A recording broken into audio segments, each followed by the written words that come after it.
കാസർഗോഡ് മഞ്ചേശ്വരം മണ്ഡലത്തിൽ Arabic Munshis association മുൻ സംസ്ഥാന പ്രസിഡന്റും മുൻ മുസ്ലിം ലീഗ് നേതാവുമായിരുന്ന കണ്ണൂർ അബ്ദുള്ള മത്സരരംഗത്ത് എത്തുമെന്ന് പ്രഖ്യാപിച്ചിരിക്കുകയാണ്. സ്വതന്ത്ര സ്ഥാനാർത്ഥിയായാണ് മത്സരിക്കുമെന്ന് പറയുന്നത്. ഏത് സാഹചര്യത്തിലാണ് ഇങ്ങനെ മത്സരരംഗത്തേക്ക് കടന്നു വരുന്നത്?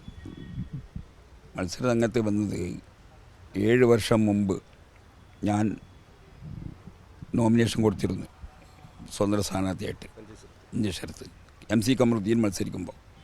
അപ്പോൾ അതിൻ്റെ പശ്ചാത്തലം ഗൾഫിൽ ജോലി ചെയ്തിരുന്ന എൻ്റെ മകൻ മുസ്ലിം ലീഗ് നേതാവ് കുറ്റ്യാടിയിലെ അന്നത്തെ MLA പാറക്കൽ അബ്ദുല്ലാൻ്റെ മുത്താപ്പൻ്റെ മക്കളുമായിട്ടൊരു ബിസിനസ്സിൽ പങ്കാളിയാവുകയും അവസാനം എൻ്റെ മകനെ 1,18,00,000 രൂപ പറ്റിച്ച് അയാൾ നാട്ടിലേക്ക് മുങ്ങുകയും ചെയ്തു. ആ 2 സഹോദരന്മാരെ സംരക്ഷിക്കുന്നത് എളപ്പാൻ്റെ മകനായ പാറക്കൽ അബ്ദുള്ളയാണ്. അപ്പോൾ ഇത് അറിഞ്ഞിട്ട് അദ്ദേഹവുമായിട്ട് ഞങ്ങൾ സംസാരിക്കാൻ വേണ്ടി പോയി. സംസാരിച്ചപ്പോൾ അയാൾ പറഞ്ഞ വിവരം ഞങ്ങൾക്ക് പറ്റാത്തത് കൊണ്ട് രാത്രി ഞങ്ങൾ അവിടെ നിന്ന് തെറ്റിപ്പിരിഞ്ഞു വന്നു. പിന്നെ ഈ പ്രശ്നം സംസ്ഥാന മുസ്ലിം ലീഗ് നേതൃത്വത്തിൽ അറിയണമെന്നുള്ള ഉദ്ദേശത്തോടു കൂടി ഞാൻ നോമിനേഷൻ കൊടുത്തതാണ്.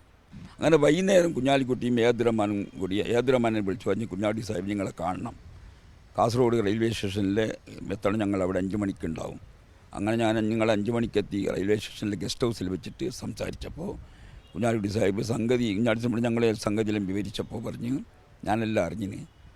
ഞാൻ കുഞ്ഞാലിക്കുട്ടിയാണ്, ഞാനൊരു കാര്യം ഏറ്റെടുത്താൽ നടപ്പിലാക്കും, അതുകൊണ്ട് നിങ്ങൾ എന്നെ വിശ്വസിക്കണം, നിങ്ങൾ ഈ നോമിനേഷൻ പിൻവലിക്കണം, നിങ്ങളെ പണം നമുക്ക് ചർച്ച ചെയ്ത് വാങ്ങിത്തരാം എന്ന് പറഞ്ഞതിൻ്റെ അടിസ്ഥാനത്തിൽ നോമിനേഷൻ പിൻവലിപ്പിക്കേണ്ട 6-ാം തീയതി ഞാനന്ന് നോമിനേഷൻ പിൻവലിച്ചു. അങ്ങനെ പിൻവലിച്ച് ചർച്ച നടത്തണമെങ്കിൽ സമ്മേളനം കഴിയുന്നതിന് മുമ്പ് ചർച്ച നടത്തണമെങ്കിൽ അപ്പോൾ പാറക്കൽ അബ്ദുള്ളക്ക് എൺമഗജ പഞ്ചായത്തിൻ്റെ ചാർജായിരുന്നു മുസ്ലിം ലീഗ് കൊടുത്തിരുന്നത്. അപ്പോൾ പാറക്കൽ അബ്ദുള്ള തന്നെയുണ്ട് ഒരു കഫേ, ഹൈവേ കഫേ, ഇതിലാണ് താമസം. അങ്ങനെ ചർച്ച നടത്തി ചർച്ചയിൽ ഞങ്ങളെ കാര്യങ്ങളൊക്കെ പറഞ്ഞു. കുഞ്ഞാലിക്കുട്ടി സാഹിബും പാറക്കൽ അബ്ദുള്ളയും ഒരു പോക്കറും വേറെയും കുറച്ച് ആൾക്കാരും കൂടി തീരാനാകുമ്പോഴേക്ക് യഹിയ തലങ്കരിയും വന്നു. അങ്ങനെ സംഗതിയെല്ലാം പറഞ്ഞപ്പോൾ കുഞ്ഞാലിക്കുട്ടി പറഞ്ഞ് ഒരുപാട് പണമുണ്ട്, അതുകൊണ്ട് ചെറിയ പണമൊന്നുമില്ല, മാനമായ നിലയിലുള്ള പൈസ കൊടുത്തിട്ട് പ്രശ്നം തീർക്കണം എന്ന് പറഞ്ഞു.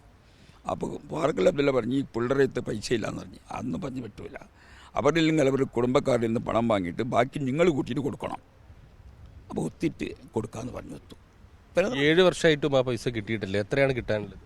1,18,00,000 രൂപ. അപ്പോൾ ഇന്ന് മാത്രമല്ല, കുഞ്ഞാലിക്കുട്ടി സാഹിബ് നിങ്ങൾ പറഞ്ഞിട്ട് റൂമിലേക്ക് പോകാൻ വേണ്ടി ലിഫ്റ്റിൽ കയറുമ്പോൾ എന്നെ വിളിച്ച് പറഞ്ഞ മാഷ് ഇങ്ങോട്ട് വാ, ആ പണം കിട്ടിയില്ലെങ്കിൽ ഞാൻ നിങ്ങൾക്ക് വാങ്ങിത്തരും.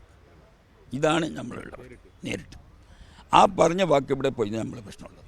ഈ വാക്ക് പാലിക്കാത്തതിൽ പ്രതിഷേധിച്ചാണ്, ഈ സാമ്പത്തിക തട്ടിപ്പ് നടത്തിയതിൻ്റെ പ്രതിഷേധത്തിന്റെ ഭാഗമായാണ് മത്സരരംഗത്തേക്ക് വരുന്നത്. ഏതായാലും നിലപാടിൽ ഉറച്ചു നിൽക്കുകയാണ്. മഞ്ചേശ്വരം മണ്ഡലത്തിൽ സ്ഥാനാർത്ഥിയായി രംഗത്തുണ്ടാകുമെന്നാണ് കണ്ണൂർ അബ്ദുള്ള പറയുന്നത്. ക്യാമറാമാൻ ഷൈജു പിലാത്രയോടൊപ്പം സിജു കണ്ണൻ.